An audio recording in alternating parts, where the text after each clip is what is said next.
देखिए, जहां तक 26/11 की बात है तो वो कोई एक आइसोलेटेड इवेंट नहीं था। आतंकवाद को लेकर जो कांग्रेस की लचर नीति थी, जो फाली होमी मेजर ने कहा, उस समय के जो एयरफोर्स चीफ थे वो तो अलग है। आपको याद हो उस समय के रॉ के चीफ ने बात कही, उन्होंने उस समय रिजाइन तक करने की बात कही थी, क्योंकि उन्होंने इस बात का इनपुट दे दिया था और उन्होंने यह बात कही थी कि इसकी कार्रवाई होनी चाहिए। पर तत्कालीन सरकार का मानना था कि वो कार्रवाइयां बहुत, अगर सघन कार्रवाई पकड़ धकड़ की जाएगी तो उससे समस्या हो सकती है।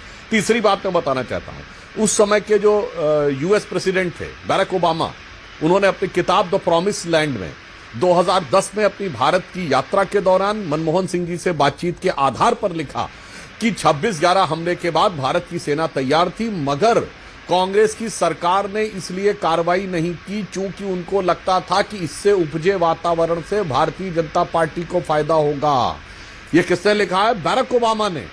किसके आधार पे लिखा है? मनमोहन सिंह जी से बात के आधार पे। कांग्रेस को तो उनको नोटिस भेजना चाहिए कि ऐसा कैसे लिखा। पर इससे आप क्रक्स समझिए, आप, मुझे समझ में नहीं आता, पाकिस्तान पे कार्रवाई होगी तो उससे उपजे वातावरण से भाजपा को लाभ होगा, ये कहां से निष्कर्ष ड्रॉ किया? और फिर इसकी अगली बात देखिए, चलिए ये घटना हुई, उसके ठीक 9 महीने बाद जुलाई 2009 में एक न्यूट्रल डेस्टिनेशन इजिप्ट के शर्म अल शेख में पाकिस्तान के साथ एक ज्वाइंट डिक्लेरेशन साइन होता है। और क्या कहा जाता, और एक और बात बता दूं दर्शकों को, उससे 1 साल पहले 2006 में हवाना में ये पाकिस्तान के लिए स्टेटमेंट देते हैं कि पाकिस्तान खुद आतंकवाद से पीड़ित है।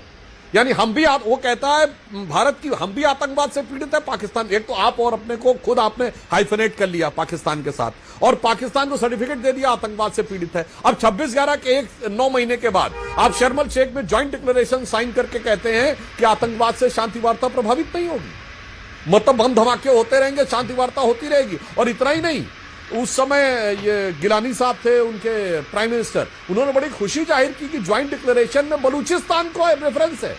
यानी भारत सरकार ये तक मानने को तैयार हो गई, वो तो मान नहीं रहे कि हाफिज सईद ने ये करवाया है, मगर भारत सरकार एक प्रकार से मान रही कि बलूचिस्तान में हमारा इन्वॉल्वमेंट है, जो कि सरासर झूठ था।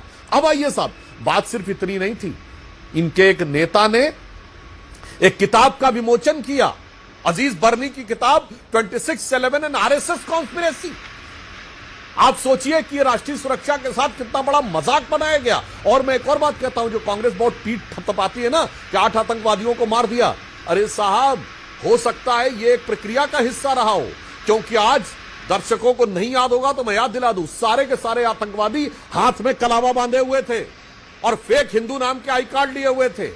अगर तुकाराम ओमले ने अपनी जान पर खेलकर बचा न लिया होता, अजमल आमिर कसाब को जिंदा न पकड़ लिया होता, ये 26/11 इन आरएसएस कॉन्स्पिरेसी हिंदू आतंकवाद चेप दिया होता। अरे देश की सुरक्षा के साथ जो मजाक किया गया है। और मैं एक और बात कहना चाहता हूं, सिर्फ इतनी बात नहीं, देश की सुरक्षा के साथ जो मजाक हुआ है चिदम्बरम साहब के दौरे हुकूमत में, उस पर चिदम्बरम साहब क्या कहेंगे? दुनिया के इतिहास का इकलौता उदाहरण है इशरत जहां केस।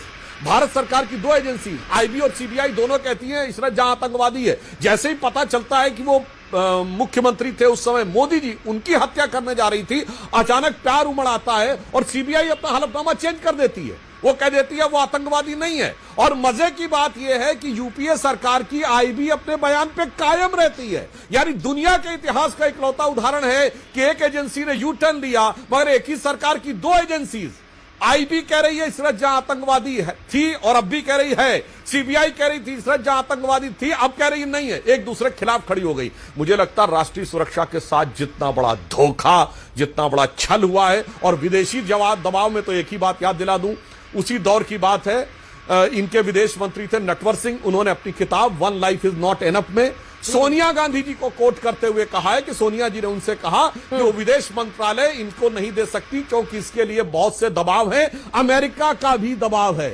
ये नटवर सिंह ने अपनी किताब one life is not enough में लिखा है और उन्होंने कहा कि मैं विदेश मंत्री इसलिए नहीं रह पाया क्योंकि अमेरिका नहीं चाहता था। तो ये कोई ऐसा नहीं कि चिदम्बरम हम अपने बयान से बचाव कर लेंगे कि मेरे बयान में ये कह दिया गया, वो कह दिया गया। तत्कालीन सेना अध्यक्षों के बयान, इंटेलिजेंस के बयान, अमेरिका के बयान, विदेश मंत्रालय के बयान और आपकी करतूतें 26/11 से पहले और कारगुजारियां 26/11 के बाद, दोनों मिलकर एक कॉम्प्रिहेंसिव पिक्चर बताती हैं जिसमें कोई किंतु परंतु का स्कोप नहीं रहता।